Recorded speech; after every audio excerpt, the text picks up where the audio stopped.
Hi there, this is Jim Musser with Upstream Ministries, and this is Views from Downstream, episode 34.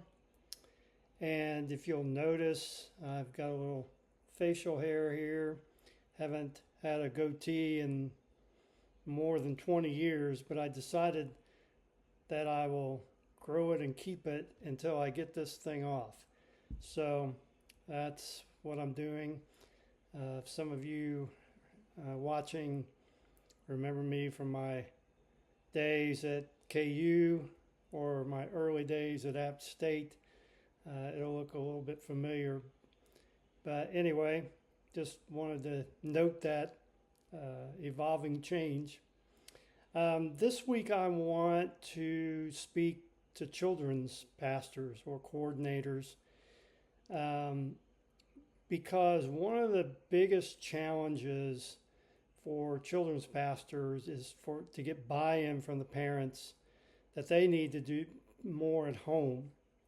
And I remember at a convention I went to, and there was a woman that I stopped by her booth, and it was representing a children's ministry group, and I was just asking her what kinds of struggles that she saw children's pastors having. And number one was how to get parents engaged in the discipleship of their kids.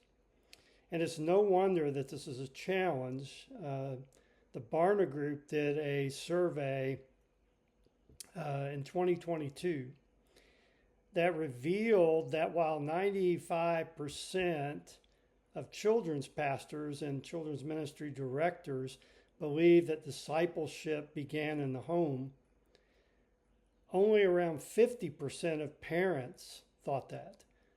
They thought instead that it should be in the church. So you only have, in an average church, you only have the buy-in of half the parents. And so I want to speak to some of those challenges and maybe how we got here and where we can go. So today I just want to focus briefly on how we got here. Now, I've spoke a lot about training, and training works in a lot of different ways. I mean, it can be very intentional, and like training for a trade or learning a craft, you're specifically and intentionally learning skills to do that. But there's also passive training, and we see that a lot in the home, where parents will train up their kids in certain habits or certain ways of doing things that they never question because that's the way it's always been done.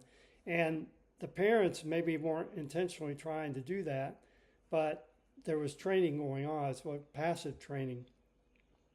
And so there's been a lot of passive training going on in the local church for decades.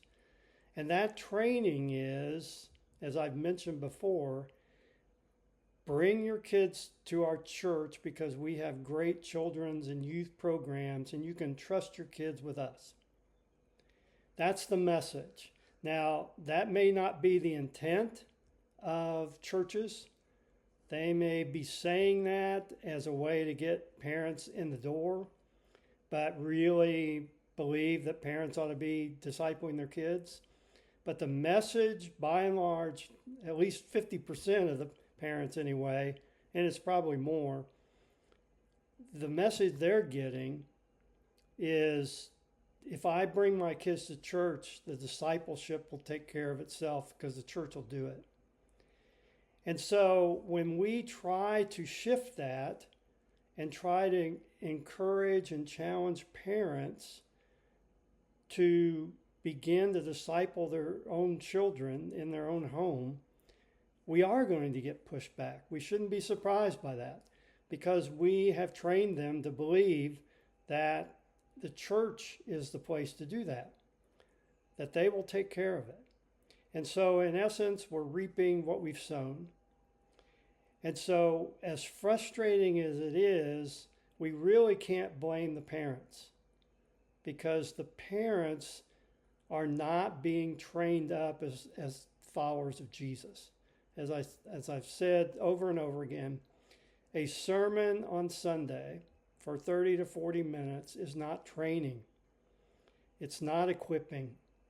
It is a monologue, and some people can take some things away from it, but it's not going to really deeply impact people's everyday lives because they're just used to passively listening. And that's why I say we need to get away from the passive listening model into the active listening and engaging people on Sunday mornings, particularly with the message, getting them engaged because they're not really taking away any kind of life-changing lessons in those things.